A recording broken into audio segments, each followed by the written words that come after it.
Bonjour, bonsoir, buenos dias, buenas noches. What's up? What's going on, everybody? So today we're going to be doing our Basketball Wives recap. I know we did some of them before and then I kind of like faded out, but we'll start it up again, see if you guys are interested.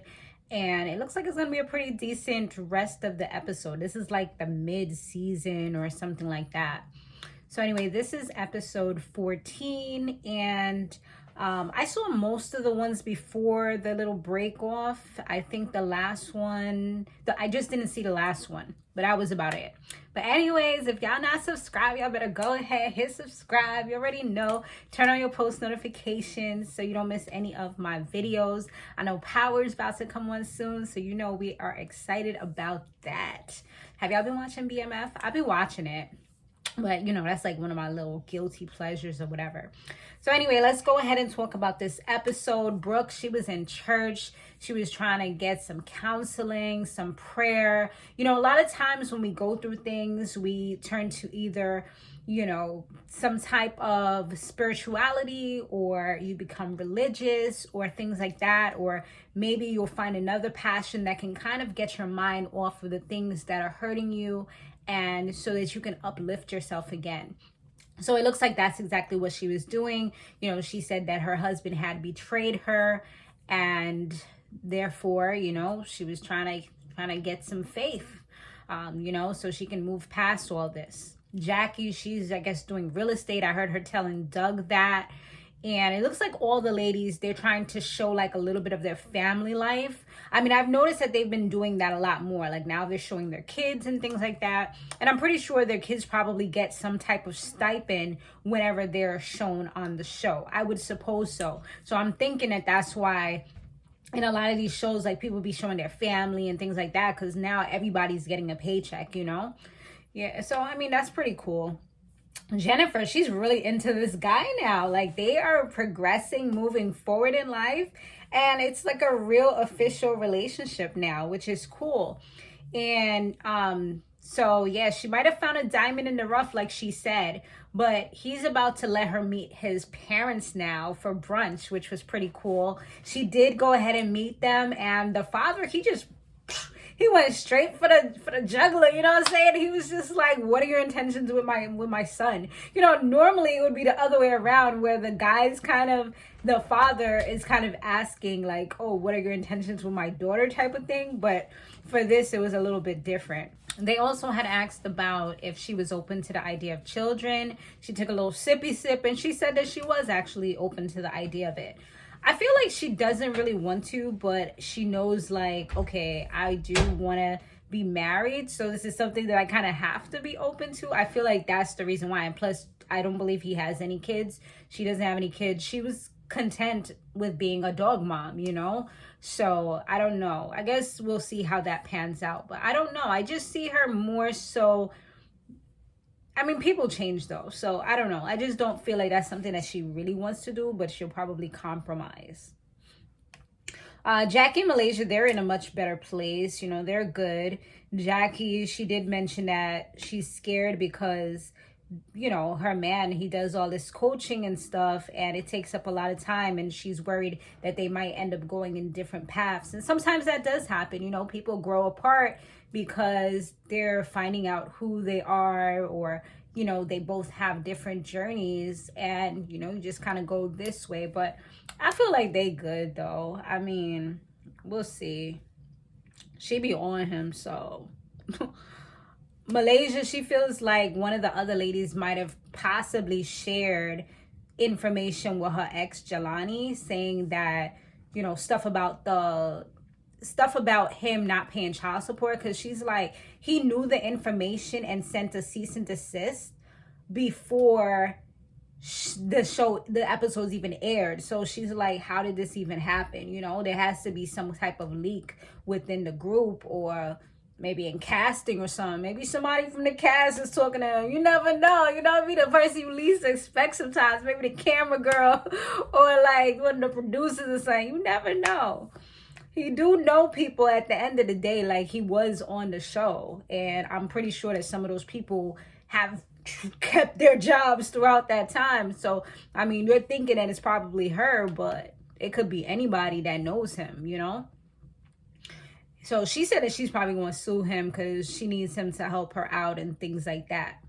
Brooke speaks to Brandy in British because she kind of reveals what actually happened with her husband. So he fell asleep. His phone was open. She looked at his phone because it was like, read me, baby, read me. And this is where, you know, I've actually on my other channel, I talk a lot about relationship things. As you guys know, I did tell you that I do have different certifications. One of them is a relationship coach certification. So I do like to see what people have to say about certain things. So I do like reaction videos on there. There was one video where I was talking about ignorance is bliss and things like that, because that's what someone had told me when I had a conversation with her. And I feel like that's kind of what she was going through. Ignorance is bliss. Like she did when she didn't know, she was happy. But it's like once you know that your person is cheating on you, then that's when it has to come to the point where you have to make a decision. It's like, am I gonna allow this person to just do whatever they want to do? Are we gonna now have an open relationship where I do what I want to do and they do what they want to do? Even though a lot of times guys be a little funny about that, you know? They rather polyamory where you're not able to do anything with anybody but them, but they have a whole bunch of people, you know, or polygamy. And I'm not sure which one of the two. I kind of, sometimes I get them a little confused, but y'all know what I'm talking about. But or, you know, it's like, I just have to leave this person because I cannot take this, you know? So that's kind of the decisions that you have to make once you find out these things. But she looked, she found out, and now she's just like, you know, it was her intuition that led her to check. She saw all these things and now she's really hurting. And, you know, although she's a strong person who doesn't like to show, and it's the craziest thing because a lot of times it's the strongest people that go through things, and people always look at you like, wow, you're fine. Like, how are you so strong? How are you so good? But a lot of times inside, internally, they're literally falling apart, you know, because now you realize that everything has to change. Like, she's like, she don't even really look at him the same. And I know, like, I've dealt with things like that in the past, and you can't look at the person the same. I mean, not for me, you know, because it's like, how could you do somebody something like that when, you know, they was good to you, you know? Like, what makes you feel like you had to do that? You know what I'm saying? It's just like so many questions that pop into your head. And so I think that that's the stage that she's at. And she's like, at the end of the day, her kids are grown. So it's not like she has to try to keep her family together for the kids. And she's like, why am I going to start or try to start a family with somebody when, you know, my kids are already grown? So she's having the tug of war in her head at this point. Duffy and British meet up and she tells them that, you know, like a little more about the identity fraud situation that she got going on. And I'm pretty sure that she did it. Like, I just feel like she did it because I haven't once really heard her say like, oh my God, like I didn't even do this. Like, I don't understand. It's like, she's just kind of like, yeah, like she's telling you this is what happened. This is what's going on with my life. She still wants remorse. Well, not remorse. That's the wrong word. But she still wants people to sympathize with her. But it's like at the end of the day, you did what you did. Like, you're only really sympathetic because you got caught. You know what I'm saying? And that's why I always say with everything. And that's just how it is. Like, you know, now she realizes the repercussions of the things that she's done. You know, that's what I'm assuming. I mean, maybe they hyped up the charges a little bit more because she's a celebrity or she's out there. But, you know, at the end of the day, it is what it is. But now they're going to have a party for Brooke, you know, kind of not a divorce party because she ain't divorced yet, but kind of like, you know, just something to uplift her spirits. And it's good when you have people that can come together and try to like really get you back into a better headspace. Those are the kind of things and people that you need in your life when you have situations like this. So Jackie, she was kind of doing the most at the party because she was over here asking Jennifer to come closer to her because Malaysia was there. And it's like, you're making it mad uncomfortable at this moment. Like, just leave the situation alone. What are you doing? You know, and they even was like telling her like, all right, stop. Like, it's okay. She was doing the absolute most.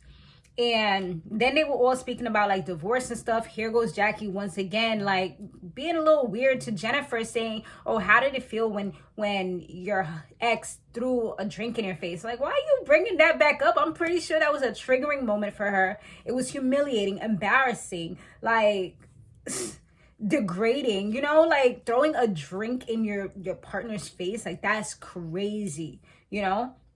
So yeah, for her to kind of bring that back up was kind of messed up. And it was like, why are you even saying that?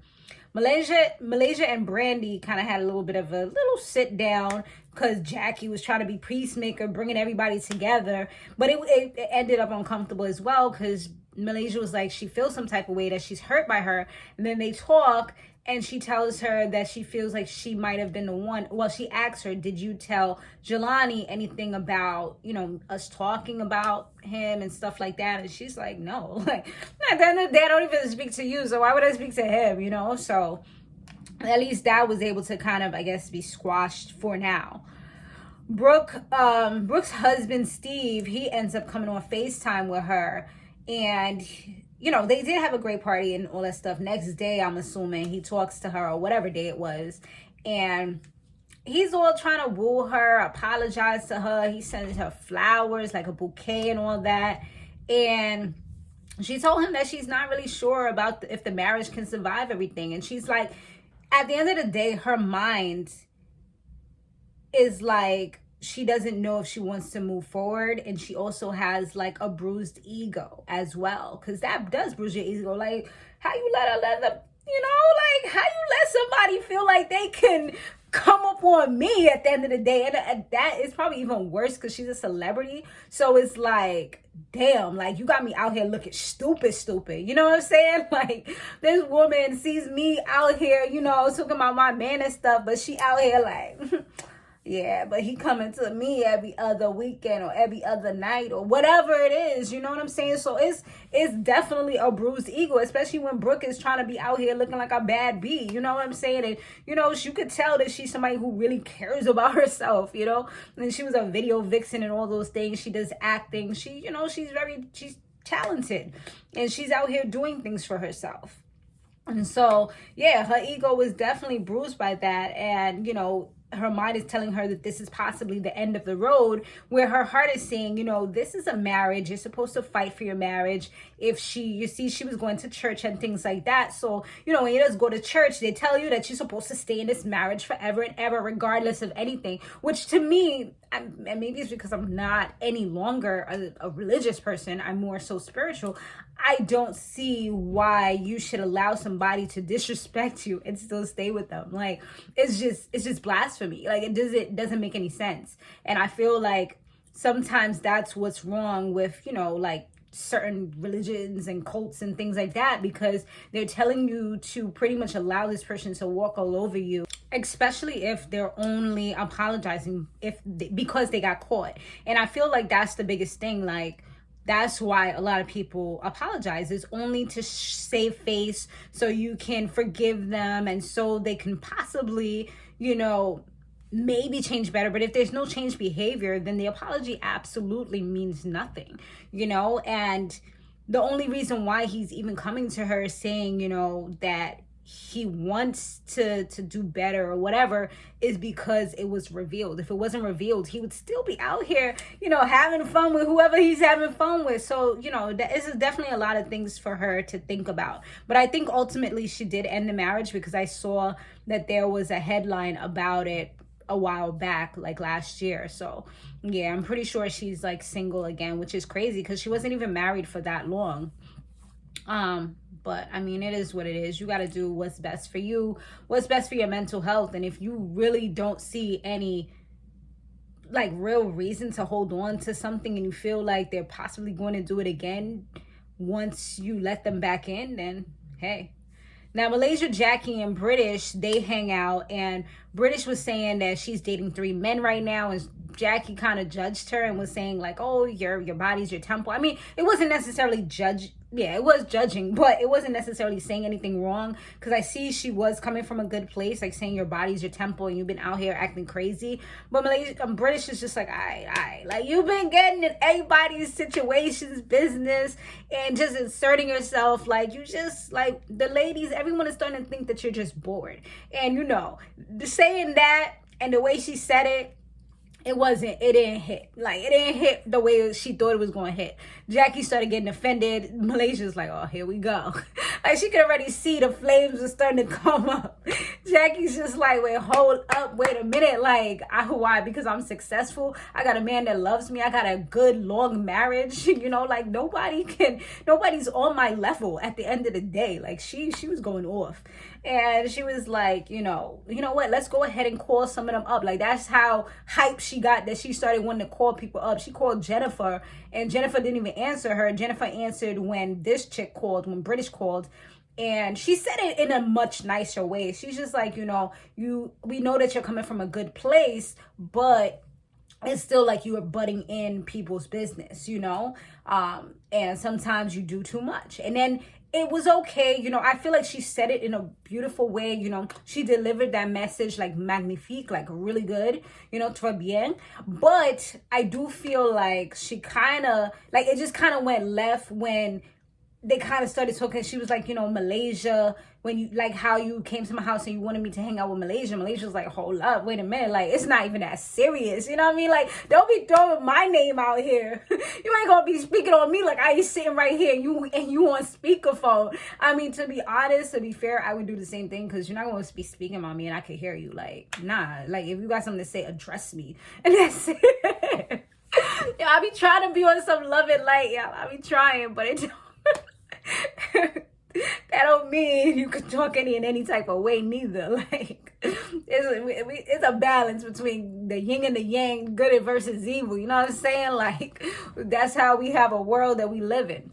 Anyways, so then it started getting a little weird, and Malaysia's like, I'm good at the end of the day. Like, don't even. And then she ends up hanging up on her, and then it just started getting a little, like, British called her back because she felt bad about hanging up on her from her phone. So she's like, oh, Malaysia did that, I'm sorry about that. And boom, boom, boom, now they're going back and forth. I'm like, oh, here we go. Now it's going to be real tense next time. Like, it was a little tense before, but now it's going to be real, like, when they see each other. So that should be pretty interesting, y'all. But thanks so much for watching, and I will see you guys on the next one.